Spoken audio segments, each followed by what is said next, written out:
Concept number 1, people don't bluff enough. My introductory coaching question in 2010 to new students used to be, suppose I open in the cutoff and you flat in the button and blinds fold. If I continuation bet on a queen of hearts, nine of hearts, five of spades boards, what hands are you raising and what are you calling?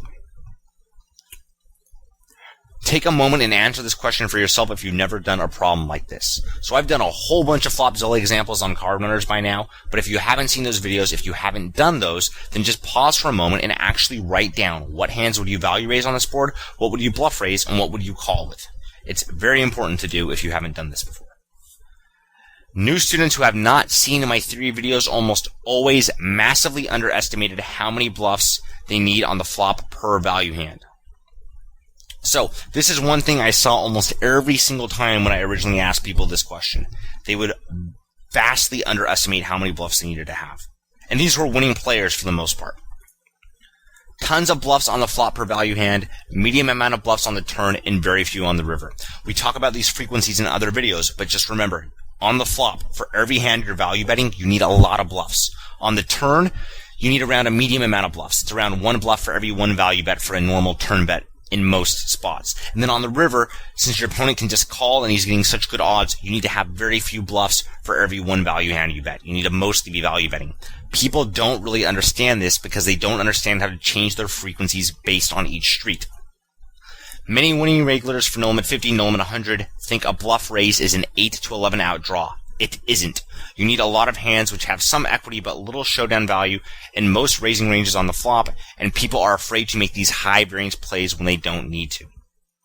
So this is one of the trends I consistently noticed in new students is they were not bluffing nearly enough, and they thought draws, which I think a very interesting way to visualize a draw is it's either a value raise or a bluff raise, you just don't know which one yet. Because if the draw gets there, then it was a value raise. If the draw misses, then it was a bluff raise. So it actually works very well to raise draws in polarized ranges because it works as either a value raise or a bluff.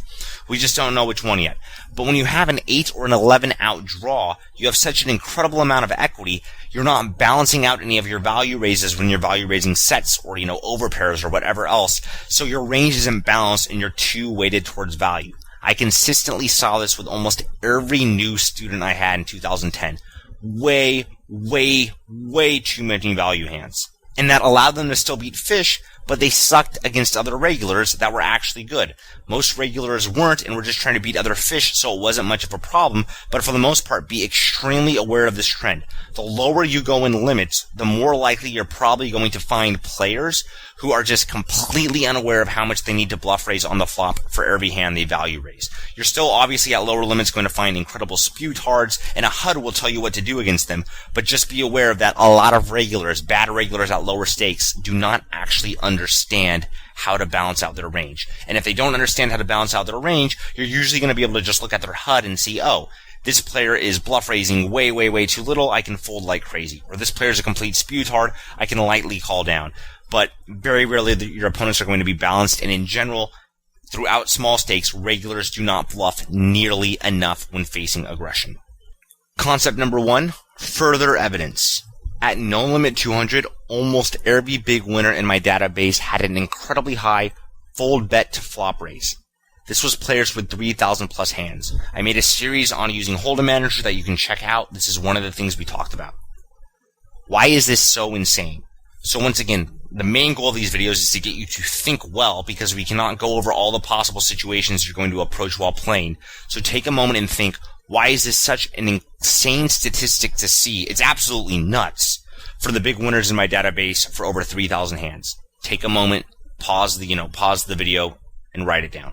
Or just say it to yourself. You don't need to write this down. So, okay? Hint, guess if they had high 3-bet percentages or high flop raise percentages themselves. They did. And why is that? Because we expect a bias towards luck sacks who didn't need to fold to flop raises, which is why they won so much over small samples. We see the opposite here. Folding to flop raises 55% plus, which is way too much in theory.